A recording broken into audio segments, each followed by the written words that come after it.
ถนนคูยังเป็นถนนเก่าแก่ตั้งแต่สมัยโบราณหลายคนก็คงสิ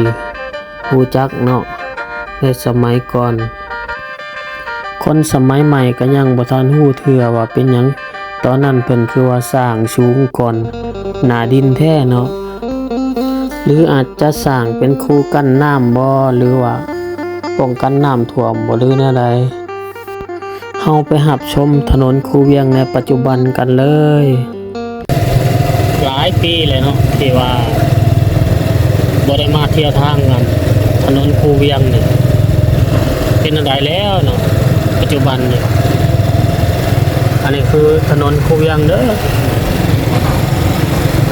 ปี2026เนาะถ่ายในเดือน8วันที่1เดือน8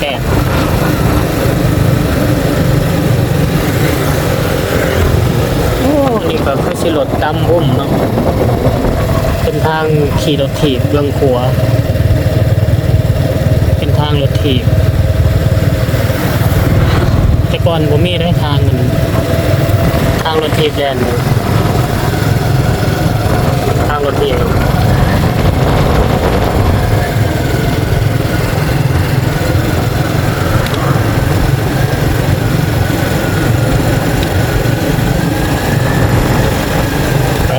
ยังเหมือนเดิมเนาะมีต้นไม้ต้นตอกผมไม้ผมสามซากะยังคือเก่า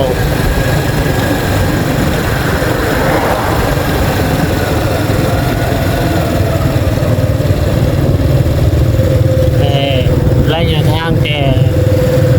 หลัก3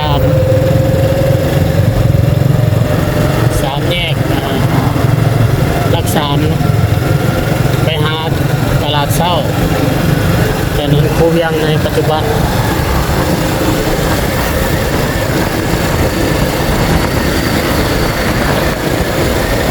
แต่ก่อนถนนนี่เป็นถนนต้นไม้เป็นถนนอุโมงค์ต้นไม้แต่ก่อนเดี๋ยวนี้ก็บางบ่อนเป็นกระตัดออกแล้วต้นไม้ต้นตอกก็รู้สึกว่ามีต้นคูนปลูกขึ้นมาทดแทนเนาะต้นคูน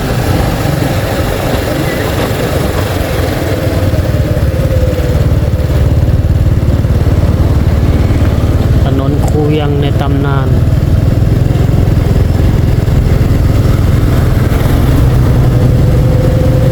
กับว่าแต่ก่อนเป็นสร้างเฮ็ดหยังคูเวียง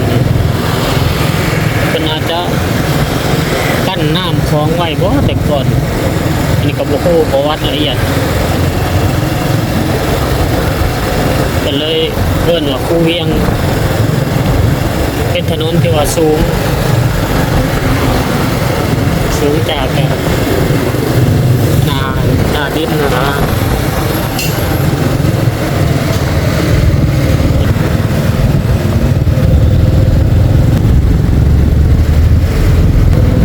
เป็นโครงการเป็นเซียนเชิงโครงการเซียนเชิง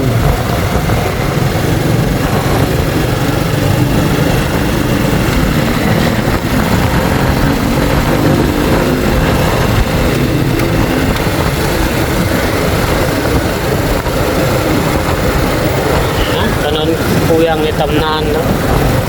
กำซ้ายนี่ก็ยังมีต้นไม้เห็นอยู่ในกำคัวนี่บ่เหลือแล้ว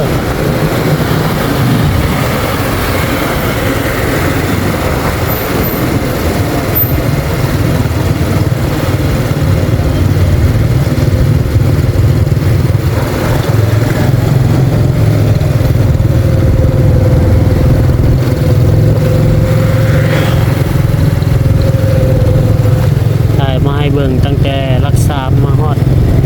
ตลาดเช้ากับภาคสันกำควรภาคสันเวียงจันทร์เซ็นเตอร์ตลาดเช้าพี่น้องโครงการก่อสร้างอพาร์ตเมนต์ทันสมัยที่สุด เซิงโป